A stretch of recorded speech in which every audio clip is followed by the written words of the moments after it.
Gereja Katolik Kaldea itu sebenarnya saudara kita, satu iman, satu Tuhan, satu baptisan, yang pernah terpisah tahun 431, kemudian kembali lagi. عطرنا يا ربنا وإلهنا برائحة محبتك الزكية واغسلنا بها من أدران الخطية.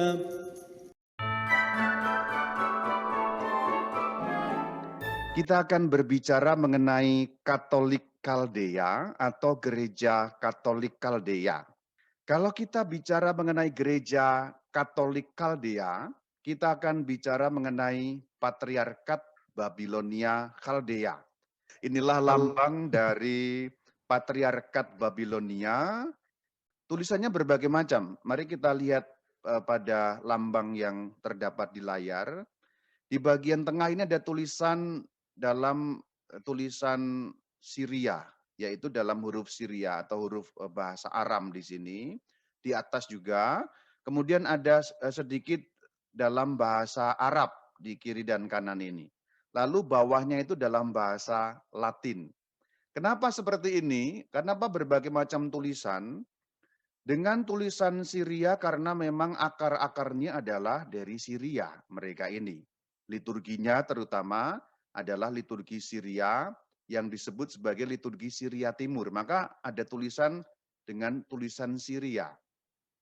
Kemudian ada bahasa Arab, kenapa? Karena kemudian mereka menggunakan juga bahasa Arab. Mengingat bahwa bahasa sehari-hari mereka, orang-orang Kaldea, itu bahasa Arab. Kenapa ada tulisan Latin? Karena memang bersatu dengan Paus Roma yang memang bahasanya Latin, tulisannya Latin. Sudah ada 3 bahasa dalam satu emblem ini ya, satu lambang ini. Bagi yang belum terbiasa mengenai istilah-istilah seperti patriark, seperti metropolitan, ya saya akan sedikit menjelaskan secara ringkas. Tapi mohon maaf untuk Anda yang sudah mengerti pasti akan membosankan karena ini akan masuk kembali kepada dasar-dasar yang bagi Anda yang sudah jauh pengetahuannya, pasti nggak terlalu penting. Tapi bagi banyak orang Katolik Latin ini penting karena banyak yang nggak tahu. Patriark aja mungkin baru dengar itu makanan apa ya Romo ya? Kuliner di mana itu? Ya patriark itu secara singkat bahasa gampangnya itu uskup. Tapi uskup yang mengetuai atau mengepalai uskup-uskup yang lain dalam satu wilayah. Nah itu sebenarnya patriark. Uskup Roma itu juga dulunya disebut Patriark Barat karena Uskup Roma mengetuai, mengepalai uskup-uskup di wilayah barat, yaitu wilayah barat Kekaisaran Romawi. Maka salah satu gelar dari Bapa Suci, Paus kita, selain gelarnya itu Uskup Roma, karena memang beliau Uskup Roma, lalu Paus Roma juga, Bapa Suci juga salah satu gelarnya adalah Patriark Barat. Kemudian dihapus oleh Bapak Suci Benediktus ke-16, saya lupa persis tahunnya, intinya dihapuskan oleh Bapak Suci Benediktus ke-16 sehingga Paus Roma tidak lagi menggunakan gelar Patriark Barat. Jadi Patriark itu apa? Secara singkat Patriark itu ya uskup, uskup juga, tapi uskup yang mengepalai uskup-uskup lain dalam wilayah tertentu. Contohnya, dalam wilayah uskup-uskup di Mesir atau di Afrika pada umumnya, ketuanya adalah Uskup Alexandria. Maka Uskup Alexandria disebut patriark karena Uskup Alexandria mengepalai uskup-uskup di Mesir dan secara luas uskup-uskup di seluruh Afrika. Seperti itu. Demikian juga Antioquia. Uskup Antioquia mengepalai uskup-uskup di wilayah sekitar Syria, Asia Kecil, Kilikia, dan seterusnya itu, maka uskup Antioquia disebut juga Patriark Antioquia. Nah, yang mengepalai uskup-uskup gereja Katolik Kaldea adalah Patriark Babilonia.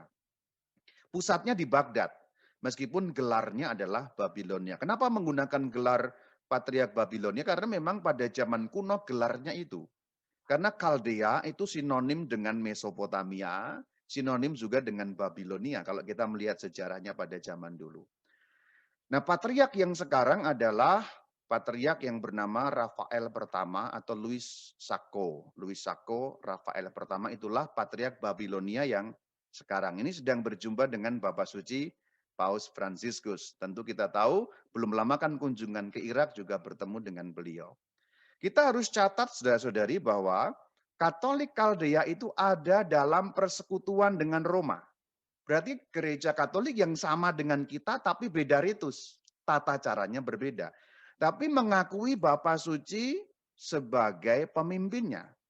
Berarti ini bahasa gampangnya, tidak persis seperti itu tapi bahasa gampangnya. Patriark Babilonia tadi mengetuai uskup-uskup yang lain dalam lingkup gereja Katolik Kaldea. Kemudian di atas Patriark Babilonia itu adalah Paus Roma. Tidak persis seperti itu, tapi untuk memudahkan kita. Untuk yang Anda sudah lebih tahu tentu akan lebih mudah memahami, tapi ini adalah pengetahuan pengantar untuk umat Latin yang tidak banyak tahu tradisi Timur. Maka bahasa gampangnya, ketuanya yang seluruhnya itu Bapak Suci, ketua yang khusus untuk Kaldea itu Patriark Babilonia, kemudian baru ada uskup-uskup yang lain yaitu dalam lingkup gereja Katolik Kaldea. Intinya, gereja Katolik Kaldea mengakui uskup Roma juga sebagai pemimpin mereka. Dan dalam doa syukur agung mereka, dalam liturgi ilahi atau misa mereka, Bapak Suci disebut bersama dengan Patriark Babilonia. Mari kita lihat liturgi Katolik Kaldea. Liturgi Katolik Kaldea juga disebut ritus Syria Timur. Itu masuk dalam wilayah ritus Syria, tapi bagian timur. Karena ada ritus Syria bagian barat dan ada ritus Syria bagian timur. Ya, makin bingung ya. Kalau yang ritus Syria bagian barat itu pusatnya di Antioquia. Tapi ritus Syria yang bagian timur itu ya di Kaldea itu. Jadi mereka berbagi tradisi yang sama yaitu tradisi Syria. Kalau saya jelaskan mungkin akan pusing saudara-saudari, maka saya akan setel saja. Saya mau setel saja seperti apa ritusnya. Kira-kira singkatlah ini, 6-7 menit.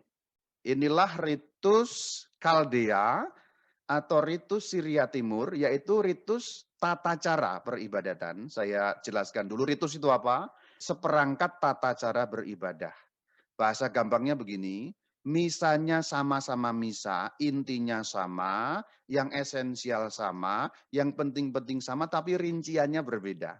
Urutannya bisa berbeda dan lain sebagainya, tapi makna dan intinya sama. Itu namanya ritus. Seperangkat tata cara melaksanakan sakramen, terutama Ekaristi. Inilah ritus Kaldea atau ritus Syria Timur. Kita lihat.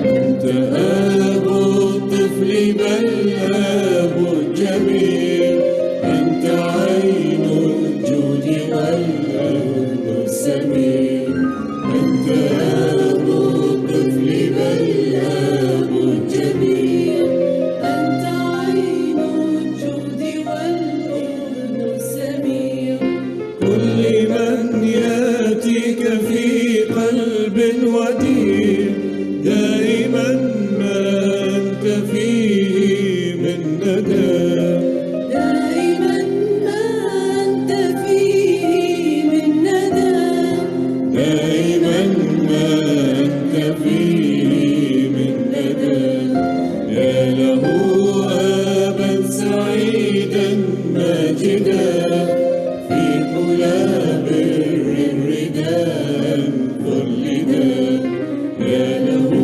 آبا سعيدا ماجدا في حلى بر رداء قلدا يوسف النجار فردا قد بدا في سماء طور منيرا فرقدا في سماء طهر منيرا فرقدا في سماء طور منيرا فرقدا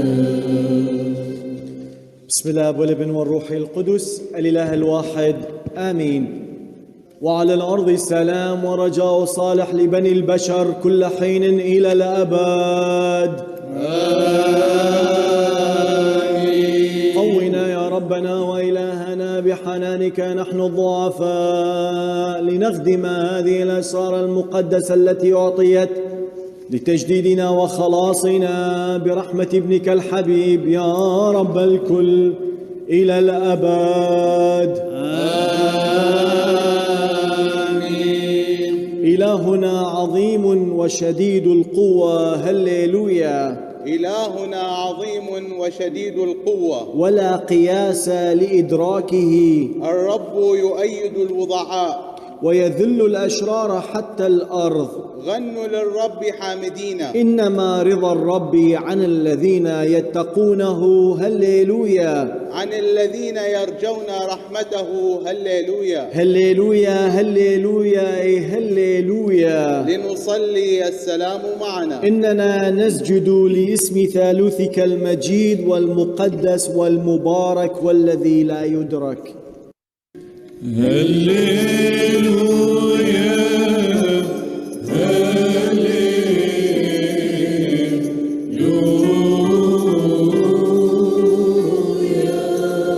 أيها الرب خلاصي في النار، صرخت وأنا في الليل أمامك، لتبلغ صلاتي إلى أمامك. أمل أذنك إلى صراخي، فقد شبعت من البلايا نفسي، صرت كرجل لا قوة له.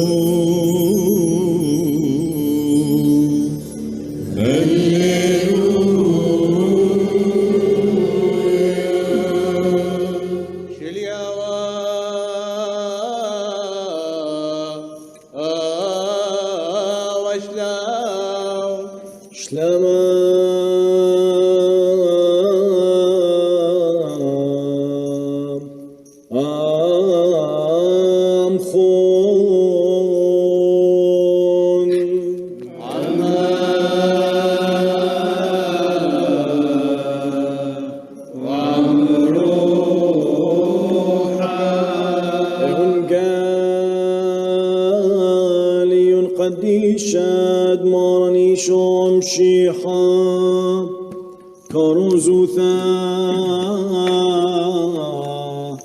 آد يوحنان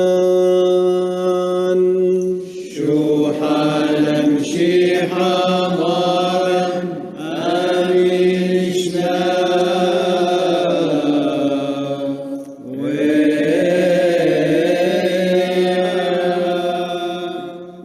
عطرنا يا ربنا وإلهنا برائحة محبتك الزكية، واغسلنا بها من أدران الخطية. أيها الراعي الصالح الذي خرج باحثا عنا فوجدنا وسر برجوعنا، اغفر لنا برحمتك خطايانا التي نتذكرها والتي لا نتذكرها. آمين. بارك يا رب. تقربنا يا ربنا وإلهنا رحمة نعمتك من هذه الأسرار المقدسة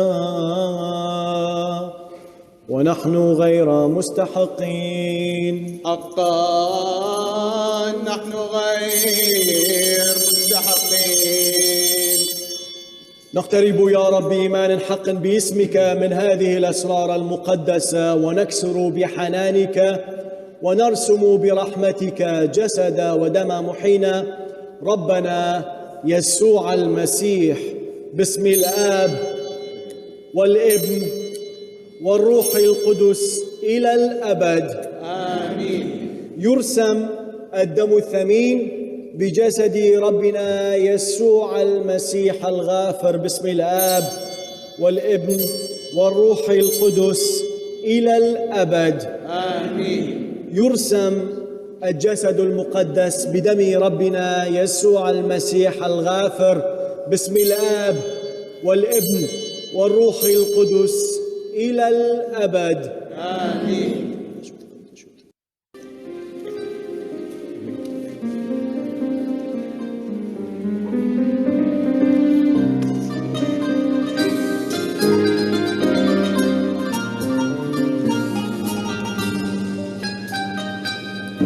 Ya, sudah selesai. Boleh buka mikrofon dulu? Karena mungkin ini kesan-kesan yang menarik ya. Gimana? Menarik ya? Ada kata-kata bismillah, ada kata-kata robana, Iya. almasih, Iya. haleluya. Iya. Kesannya menarik ya, karena kalau kita dengar ada beberapa penggal yang kelihatan ini kayak Katolik nih. Haleluya, haleluya, ini kayak Katolik, tapi Katolik apa ya? Tapi di sebagian besar kayak ada pengajiannya, kayak tausiah gitu-gitu. Kalau kita nggak lihat videonya, lalu kita setel beberapa penggal, banyak orang pasti mengira ini bukan agama Katolik. Ini pasti agama, boleh dikatakan agama Islam, boleh dikatakan begitu. Nah itulah saudara-saudari, liturgi Katolik Kaldea yang mungkin malah sebagian besar menggunakan bahasa Arab, karena memang mereka tinggal di Irak sebagian besar, dan Irak adalah orang-orang yang berbahasa Arab, yang mereka dari kecil ngomong Arab. Boleh dikatakan, ya liturginya pun liturgi bahasa Arab, lagu-lagunya adalah lagu-lagu bahasa Arab. Sekali lagi ini berbagi budaya dengan Islam, karena Arab itu bukan dalam arti tertentu bukan identik dengan Islam, karena Arab sebuah budaya tentu saja. Sama kalau kita di Indonesia ya orang agama apapun yang menggunakan bahasa Indonesia. Sama di wilayah yang berbahasa Arab ya orang agama apapun menggunakan bahasa Arab juga dalam doa-doa mereka. Jadi itulah ritus Syria Timur yang tanpa saya jelaskan Anda sudah langsung tahu lah, itu rincian-rinciannya beberapa berbeda yang tidak Anda kenal di dalam liturgi Latin. Kita di Indonesia kan liturginya Latin.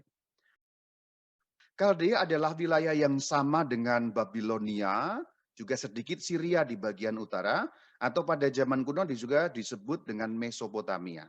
Itulah tanah yang sekarang kurang lebihnya menjadi negara Irak modern ini.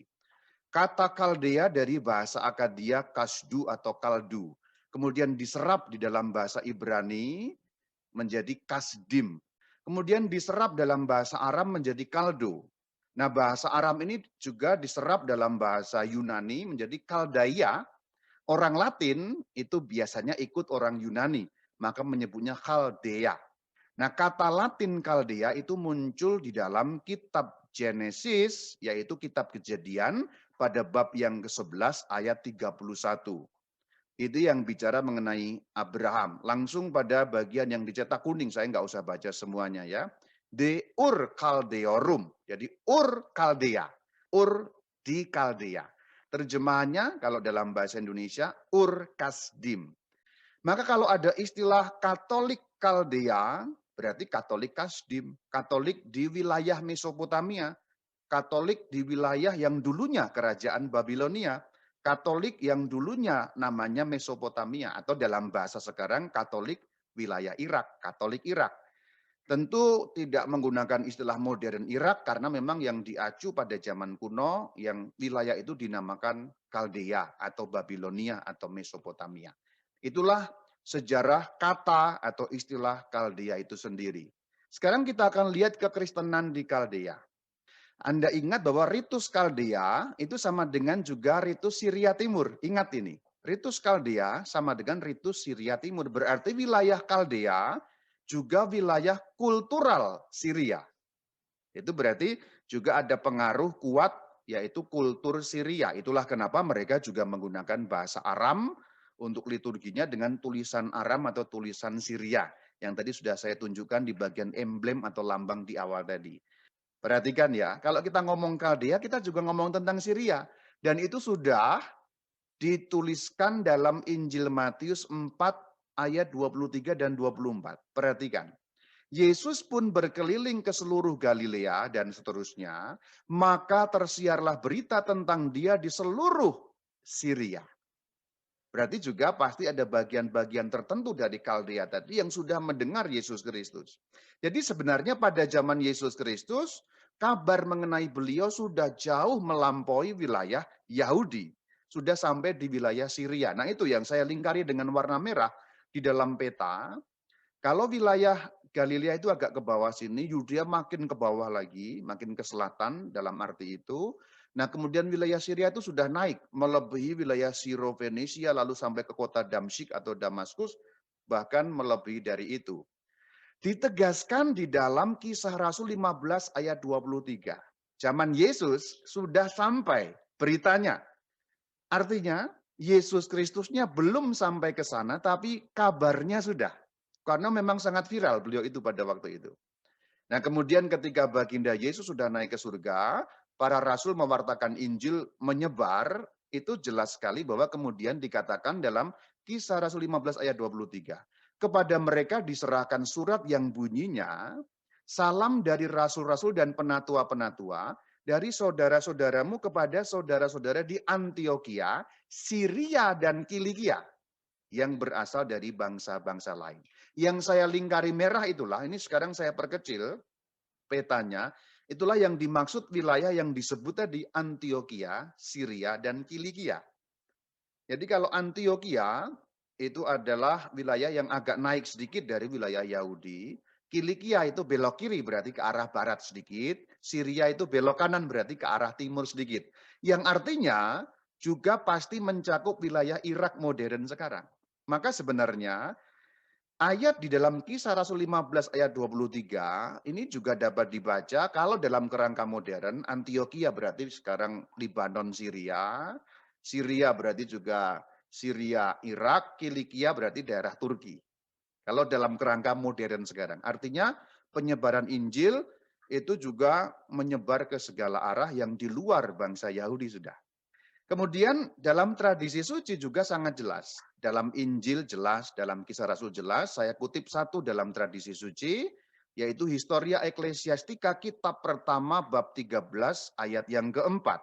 Setelah kebangkitan Yesus Kristus dan seterusnya. Jadi ini menceritakan setelah kebangkitan Sang Kristus, Thomas, Rasul ini, di bawah tuntunan ilahi mengutus Tadeus yang terbilang di antara 70 murid Kristus ke Edesa sebagai pewarta dan penginjil ajaran Kristus. Edesa itu di mana? Itu yang warna hijau itu Edesa, itu wilayah Syria. Yang kemudian menyebar ke Nisibis, itu sudah wilayah Irak sekarang. Berarti sebenarnya sejak zaman para rasul, wilayah Kaldea itu sudah mengalami penginjilan. Sejak zaman para rasul. Nah kemudian gereja itu kan terus bertumbuh, abad pertama, abad kedua, abad keempat. Lalu kita kembali kepada sejarah gereja, bahwa gereja Kristus itu satu. Entah yang ada di Yerusalem, entah yang di Antioquia, entah yang di Mesir, entah yang kemudian di Eropa sampai ke Roma, entah yang di Asia, entah yang sampai ke Syria dan Babilonia alias Mesopotamia atau Kaldea tadi, semua satu. Berarti pada zaman awal berarti abad pertama, kedua, sampai zaman abad keempat. Selama 4 abad, gereja itu isinya berbagai budaya, berbagai bahasa, berbagai bangsa. Macam-macam budayanya, macam-macam perbedaan bahasa, tetapi satu iman, satu Tuhan, satu baptisan. Dan satu gereja, yaitu gereja Kristus. Kita sudah lihat dalam banyak kesempatan cerita ini. Berarti memang ada satu gereja. Sampai tiba saatnya nanti, tahun 431 ada konsili Efesus yang kemudian membuat perpecahan gereja untuk pertama kalinya. Karena ada sekelompok yang tidak mengakui keputusan konsili Efesus. Itu disebut gereja kelompok non-Efesian. Kemudian mereka menamakan diri gereja Timur Asiria atau gereja Asiria atau gereja Timur. Kadang-kadang disalahpahami dengan istilah gereja Nestorian. Kadang-kadang salah paham. Mereka disebut orang-orang Nestorian, padahal mereka tidak Nestorian. Kemudian ada perpecahan yang lain lagi, ini sudah kita bahas dalam kesempatan yang lain lagi. Tidak saya bahas lagi. Nah, sekarang perhatikan pada garis yang warna biru, yang menunjukkan pecahan pertama tadi, yang berasal dari 431. Kemudian ada yang kembali, menyatu kepada gereja induk, yaitu gereja Kristus, yang satu, kudus, katolik, dan apostolik, atau gereja katolik. Perhatikan panah biru yang naik itu ya. Awalnya kan terpecah, kemudian ada yang kembali. Perhatikan yang berkedap-kedip itu, artinya ada yang kembali tapi belum seluruhnya. Ada yang kembali menyatu tapi belum seluruhnya. Nah yang berkedap-kedip itulah yang kemudian kembali ke dalam gereja, maka diberi istilah khusus, itulah gereja Katolik Kaldea. Jadi gereja Katolik Kaldea itu gereja yang mana? Gereja yang awalnya dari gereja Timur Asiria, yang kembali menyatu kepada gereja induk atau gereja Katolik. Maka mengakui Paus sebagai pemimpin, seperti yang tadi saya sampaikan di bagian awal. Inilah yang kita bahas sebenarnya. Jadi gereja Katolik Kaldea itu sebenarnya saudara kita, satu iman, satu Tuhan, satu baptisan, yang pernah terpisah tahun 431, kemudian kembali lagi. Kembali laginya tahun berapa? Kita akan lihat sejarahnya. Tapi intinya dulu ini ya, berarti gereja Katolik Kaldea dulunya satu. Artinya satu dulunya itu bagaimana? Sebelum 431 ya satu dengan kita. Juga mengakui Paus Roma atau Uskup Roma sebagai pemimpin. Sempat terpisah ratusan tahun, beberapa abad, lalu kembali. Nah kembalinya ini mereka tetap mempertahankan ritus. Tadi itu. Bukan kemudian menjadi Latin, tapi menyatu mengakui Uskup Roma. Inilah yang kita bahas. Tentu tidak akan saya jelaskan secara mendetail karena ini pengantar saja. Untuk Anda yang sudah canggih dalam tradisi timur, mohon maaf ini pasti akan mengecewakan. Karena saya tidak menjelaskan detail, karena kalau menjelaskan detail itu nanti ruwet sekali. Ada patriark garis Simeon, ada patriark garis Elia gitu ya. Ya saya sendiri mengetahui karena saya sudah riset mengenai gereja timur jauh sebelum saya tahbisan menjadi presbiter. Sejak tahun 2010 sebelum saya jadi presbiter atau malah 2009 kira-kira, waktu itu masih mahasiswa, akan saya jelaskan secara garis besar. Saya kembali ke tahun 400-an. Ini perpecahan gereja kita tinggalkan dulu, lalu kita lihat sejarah Katolik Kaldea itu seperti apa. Kita akan lihat bagaimana penyebaran iman Kristen sampai tahun 400-an. Kenapa batasnya sampai tahun 400-an? Yaitu masa di mana gereja benar-benar satu, tidak mengalami perpecahan. Karena kita sudah lihat perpecahan pertama itu 431, itu angka penting ya. 431 perpecahan pertama terjadi di gereja yang kemudian melahirkan gereja timur Asiria. Perhatikan peta yang saya sebutkan di sana. Penyebaran iman Kristen sampai tahun 400-an sebenarnya terjadi ke arah barat dan ke arah timur. Ya utara selatan juga, tapi secara pendek kita gampangnya barat dan timur. Karena yang lain-lain itu juga bisa diandekan barat dan timur ya. Jadi sebenarnya gereja menyebar seperti ini. Sampai tahun 400-an sebenarnya ada dua kekaisaran atau negara besar di mana gereja itu menyebar. Yaitu wilayah Romawi di bagian barat, dan wilayah Persia di bagian timur. Jadi pada tahun sampai 400-an itu, di wilayah itulah gereja menyebar, iman Kristen menyebar. Yaitu wilayah negara Romawi di bagian barat, dan wilayah Persia di bagian timur. Ini dua kekaisaran, dua kerajaan besar yang sebenarnya mereka ini sering berantem. Perhatikan batasnya itu, batasnya berpotongan. Jadi beberapa kota sering diperebutkan di bagian perbatasan itu. Di wilayah-wilayah yang sekarang Irak bagian utara dan barat, dan juga kalau sekarang kita lihat di bagian Syria itu. Ada kesan bahwa gereja hanya menyebar ke wilayah barat. Kita mengira orang di Indonesia bahwa dulu dari Yerusalem kemudian menyebar ke Antioquia, lalu ke Eropa. Itu kesan yang kuat. Bahkan jangankan ke orang non-Katolik, orang non-Kristen. Orang Kristen sendiri, orang Katolik sendiri sering buta sejarah bagian ini. Barat yang dimaksud itu baratnya Yerusalem tentu saja. Karena awalnya kan dari Yerusalem, berarti wilayah Eropa. Atau kalau pada zaman dulu berarti wilayah Kekaisaran Romawi. Ya mulai dari Antioquia, Antioquia itu wilayah Romawi ya. Alexandria itu juga wilayah Romawi. Kemudian sampai ke Roma. Itu 3 kota penting pada bagian awal. Setelah Yerusalem runtuh ya, Antioquia, Alexandria, dan Roma, 3 kota penting. Kemudian nanti ditambahkan juga Yerusalem didirikan kembali, tambah lagi Konstantinopolis. Ini sebenarnya kesannya begitu, hanya ke arah barat. Tapi sebenarnya kesan itu tidak tepat, karena faktanya gereja juga menyebar ke arah timur. Yang dimaksud timur, timur wilayah Yahudi ya. Timurnya Yerusalem gitu maksudnya. Berarti gereja juga menyebar ke wilayah-wilayah negara yang di sebelah timur Yerusalem, di sebelah timur wilayah orang Yahudi, yang pada masa itu namanya Kekaisaran Persia atau Kekaisaran Sasania. Jadi ada Sasani di timur, ada Romawi di barat. Jadi pada zaman sampai tahun 400-an, ini konteksnya begitu ya. Ini pemahaman ini mahal, ini ilmu ini mahal ini. Karena di Indonesia orang nggak belajar itu karena hanya sisi barat terus yang dikembangkan atau diketahui. Kita buta mengenai sisi ini. Faktanya gereja juga ke timur. Yang artinya memasuki wilayah-wilayah kerajaan atau kekaisaran Persia. Nama lainnya Sasania. Ke barat Romawi. Yang kemudian nanti juga menjadi kerajaan Bizantin setelah pada tahun-tahun 400-an barat Roma barat itu runtuh. Ini faktanya. Berarti sebenarnya ke barat dan ke timur juga. Sebenarnya begini, ini agak rumit teknis, maka harus fokus. Selama ini kalau kita ngomong terminologi barat dan timur zaman sekarang ini, terminologi berarti istilah. Kalau kita ngomong terminologi barat dan timur pada zaman now, biasanya hanya ngomong barat dan timur wilayah Romawi. Jadi di sini ada misleading sebenarnya. Barat dan timur itu kan sebenarnya istilah yang sangat cair, tergantung bagaimana memandangnya kan.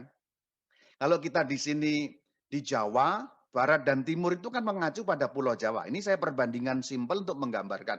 Karena istilah barat dan timur itu sangat cair, tidak mutlak, bergantung pada cara memandang dan juga konteks yang dibicarakan.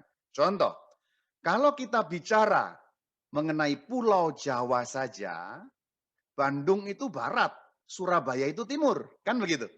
Kalau kita konteks Jawa ya, konteks Pulau Jawa, Jakarta itu barat, berarti di barat. Jakarta, Bandung, Sukabumi itu barat. Surabaya, Malang itu timur, konteks Jawa. Berarti kalau kita ngomong kamu orang mana? Orang timur, karena orang Surabaya. Kamu orang mana? Orang barat, karena orang Bandung. Kalau kita ngomong konteks hanya Jawa. Tapi kalau konteksnya berbeda, contoh konteks Indonesia ya. Jadi konteksnya berbeda Indonesia. Apakah Surabaya itu masih disebut timur? Tidak. Surabaya itu barat. Karena wilayah Indonesia barat. Yang timur mana? Ya Papua, Maluku, itu timur. Sorong, Manokwari, Merauke itu timur. Ambon itu timur. Surabaya, Malang itu barat kalau tinjauannya Indonesia. Nah ini. Jadi sebenarnya istilah barat dan timur ini sangat cair tergantung konteksnya. Nah, zaman sekarang kalau kita ngomongin mengenai gereja barat, gereja timur, umumnya orang hanya membagi barat dan timur dalam wilayah Romawi saja. Maka nanti tahun 1054 dalam perpecahan gereja itu yang disebut skisma barat dan timur, sebenarnya konteksnya adalah skisma gereja barat dan timur dalam wilayah Romawi. Semoga tidak memusingkan ini ya. Anda yang sudah biasa dengan gereja timur ini nggak akan pusing. Tapi kalau belum biasa, Anda siap-siap paracetamol atau apa supaya nggak migrain kepalanya. Jadi kalau kita ngomong gereja timur, zaman sekarang kalau ngomong gereja timur itu gereja Konstantinopel itu timur, Antioquia, Alexandria itu timur, Roma itu barat. Karena terminologi barat dan timur pada zaman now ini kita hanya membatasi barat dan timur dalam wilayah Romawi. Dalam wilayah Romawi. Sementara yang sebenarnya barat dan timur pada masa kuno sampai tahun 400-an tadi, tinjauannya bukan hanya wilayah Kekaisaran Romawi, tapi tinjauannya lebih luas. Tanda petik dunia sebenarnya. Dunia yang dikenal pada masa itu. Titik senternya Yerusalem. Maka barat dan timurnya diukur dari Yerusalem, bukan dari Kekaisaran Romawi. Barat itu Romawi, baratnya Yerusalem, maka Antioquia itu juga barat sebenarnya. Alexandria itu juga barat. Konstantinopel itu juga barat. Loh, kan Konstantinopel itu timur, Romo. Kembali ke analogi Jawa tadi. Surabaya itu kan timur kalau konteksnya Jawa. Tapi kalau konteksnya Indonesia kan menjadi barat. Nah gitu loh. Nah kalau saya kembangkan dalam konteks Indonesia lebih gampang. Memang Antioquia, Alexandria, Konstantinopolis, kalau di dalam konteks Romawi itu timur. Tapi dalam konteks kekristenan yang seutuhnya pada zaman itu, sampai tahun 400-an, itu barat semuanya. Jadi Antioquia itu ya barat, Alexandria itu ya barat, Konstantinopolis itu ya barat, apalagi Roma. Timurnya mana? Ktesifon. Dan wilayah-wilayah yang pada saat itu termasuk dalam wilayah Persia. Jadi sebenarnya kalau kita ngomong konteks sebenarnya kekristenan awal, abad pertama sampai abad kelima atau tahun 400-an, baratnya itu Romawi, timurnya itu Persia. Sayangnya dua negara ini berantem melulu. Jadi yang repot adalah orang-orang Kristen. Karena orang-orang Kristen kan ada yang di wilayah Romawi, ada juga mereka yang bangsa Romawi, bahkan 313 dan setelahnya, malah bangsa Romawi menjadi bangsa Kristen, boleh dikatakan begitu. menjadi orang Kristen sepenuhnya, boleh dikatakan begitu. Sementara Persia tidak pernah menjadi negara Kristen. Armenia pernah, negara kecil di antara mereka itu. Armenia pernah. Jadi sebenarnya ada lagi negara kecil di antara itu Armenia. Kapan-kapan kita ngomong ya. Tapi yang negara besar sekali ya ini, Sasania ini. Karena terus berantem itu merepotkan orang Kristen. Kita tahu kalau kita berada di dua negara yang berantem, kita sama-sama Kristen kan kadang-kadang hubungan menjadi susah. Maka dalam banyak konsili kadang-kadang terjadi juga orang-orang Sasania tidak bisa masuk perbatasan untuk masuk wilayah Romawi. Jadi itulah yang menyebabkan gereja timur, ingat konteks kita ngomong timur bukan timur Konstantinopel ya, tapi timur Persia. Gereja timur menjadi kayak hilang sejarahnya, hilang ceritanya, padahal itu sama-sama saudara kita sesama Kristen. Karena memang untuk masuk perbatasan tidak selalu mudah dan lain sebagainya, konflik-konflik antara dua negara besar sekali ini yang menjadi susah. Maka kemudian ketika gereja menyebar, yang di barat boleh dikatakan gereja Romawi, gereja di wilayah Romawi. Timur itu gereja Persia atau gereja di Persia. Itulah kenapa nanti 431 ketika berpisah, yang berpisah itu menamai diri gereja Timur Asiria. Konteksnya ini sebenarnya. Gereja di wilayah Persia atau Sasania itu. Kita biasanya hanya tahu gereja Romawi, gereja di wilayah Romawi. Ya Konstantinopolis, Antioquia, Alexandria, Roma sendiri, Yerusalem. Lalu kalau orang Katolik Latin lebih kecil lagi, lebih sempit lagi, matanya lebih buram lagi. Tahunya hanya gereja Latin. Begitu diputarkan Koptik, sudah nggak ngerti, Antioquia nggak ngerti. Nah kita tahunya Romawi lebih sempit lagi hanya Roma. Padahal ada saudara kita memang karena sudah terpisah begitu lama seperti kehilangan lacak. Jadi sebenarnya obrolan kita sekarang, kita seakan-akan menemukan kembali saudara kita yang lama hilang, nggak kita kenal lagi, ayo kita kenali lagi. Supaya kita ini terbuka wawasannya, gereja Katolik tidak sesempit yang Anda duga. Gereja Katolik itu seluas tanda petik dunia. Nah sekarang kita ngomongin ini yuk, Sasania, Persia, gereja di wilayah itu dengan kota pusatnya Ktesifon. Tahun 410, berarti kira-kira 21 tahun sebelum konsili Efesus. Berarti ini belum perpecahan gereja ya. Berarti gereja masih menyatu, terjadi konsili di Ktesifon. Apakah ini melibatkan gereja di wilayah Romawi? Enggak melibatkan. Karena apa? Tadi itu yang saya katakan. Dua negara besar ini berantem melulu. Perhatikan ini perbatasannya ini selalu diperebutkan di sini. Yang hijau sebelah kiri atas itu kan wilayah Romawi, yang warna coklat atau krem sebelah kanan itu kan wilayah Sasania. Nah perbatasannya itu nggak pernah stabil, geser terus karena perang terus. Maka konsili di Ktesifon, kota pusat dari negara Persia atau Sasania itu diadakan boleh dikatakan lokal. Tapi mereka konsili gereja-gereja di wilayah Persia. Tahun 410, pada saat konsili ini gereja masih satu ya. Apa yang diputuskan dalam konsili itu? Uskup Ktesifon menjadi pemimpin gereja Persia. Jadi ini keputusannya, karena kan di wilayah Persia itu juga banyak uskup. Lalu kan siapa yang harus memimpin gitu? Sama seperti di wilayah barat, siapa yang harus memimpin? Sejarahnya bagaimana? Oh, Rasul Petrus, berarti Roma, diputuskan kemudian Roma. Karena memang sejarahnya dari zaman Rasul Petrus. Nah yang ke timur bagaimana? Akhirnya diputuskan Uskup Ktesifon, uskup ibu kota negara Sasania itu menjadi pemimpin gereja Persia. Atau patriark, dulunya Katolikos kemudian menjadi patriark. Itu istilah-istilah yang nggak usah diperhatikan lah. Intinya pemimpin gereja di Persia. Kalau pemimpin gereja di Romawi mana? Ya uskup Roma. Ini bukan berarti saingan, karena gereja masih satu konteksnya. Ketika kemudian gereja menjadi pecah, 431 tadi, maka gereja di wilayah Persia itu, yang kemudian disebut gereja timur, karena mengacu pada timur dan barat istilah tadi itu, atau gereja timur Asiria, dipimpin oleh uskup di Ktesifon sebagai patriark gereja Persia. Lalu terpisah dari Roma sejak 431 itu. Begitu sejarahnya. Nah, kalau kita kembali ke sejarah seperti ini, kita sudah menguraikan kenapa kok Kaldea, kenapa kok disebut gereja timur, gereja Asiria. Jadi 431 terpecah, jalan sendiri, pemimpinnya mana? Uskup Ktesifon. Tapi kemudian pada tahun 1552, sebenarnya intrik-intriknya lebih seru sebenarnya, tapi nggak penting lah. Untuk kita sebagai pengantar nggak penting. Sebagian besar kemudian kembali. Jadi yang kembali itu lebih besar daripada yang tidak mau kembali. Ini ceritanya.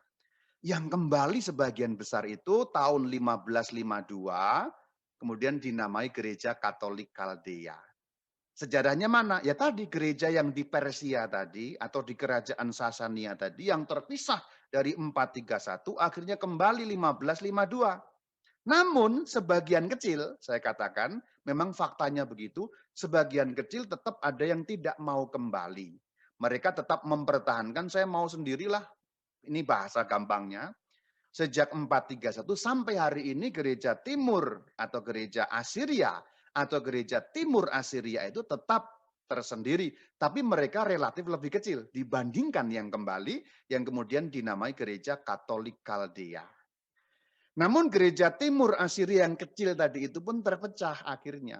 Lalu menjadi dua.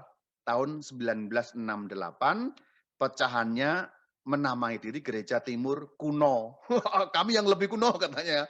Maka gereja timur kuno. Jadi sebenarnya yang sebagian besar sudah kembali, sebagian kecil belum kembali, yang sebagian kecil pun malah pecah. Tahun 1968 menjadi dua gereja, gereja timur Asiria, gereja timur kuno. Ingat, kata timur di situ konteksnya sudah saya bicarakan di bagian tadi. Gereja Katolik Kaldea, puji Tuhan, asyukurulillah, Deo gratias, haleluya saudara, sudah kembali kepada kesatuan seperti sebelum 431, yaitu gereja Kristus yang satu, kudus, katolik, dan apostolik. Maka kalau kita lihat, gereja timur tadi, ingat konteks timurnya bukan timurnya Romawi ya, sekali lagi. Yang disebut juga gereja Nestorian secara salah kaprah. Ini istilah kaprah sebenarnya, salah, tapi ini kaprah. Mereka tidak Nestorian, meskipun kadang-kadang dicap Nestorian. Jadi gereja timur zaman now ini masih ada, tapi terpecah menjadi tiga gereja. Gereja timur Asiria yang 431 terpecah, gereja Katolik Kaldea yang terpecah 431 kemudian kembali, gereja timur kuno yang pecah dari sebagian kecil yang nggak mau kembali, tahun 1968 perpecahannya. Zaman now di Irak masih ada tiga kelompok gereja ini. Tapi semuanya ini mengacu pada gereja yang sama, yaitu gereja di negara Persia tadi. Di wilayah Sasania. Yang 431 kemudian memisahkan, akhirnya puji Tuhan kok bisa kembali. Sebagian besar gereja Katolik Kaldea itulah yang kemudian dikunjungi oleh Bapak Suci, waktu itu juga merayakan misa dalam ritus Kaldea. Maka kalau kita rumuskan bagaimana gereja Katolik Kaldea itu, ya sama dengan kita Katolik Latin atau Katolik Roma ini, satu Tuhan, satu iman, satu baptisan, tapi beda ritus.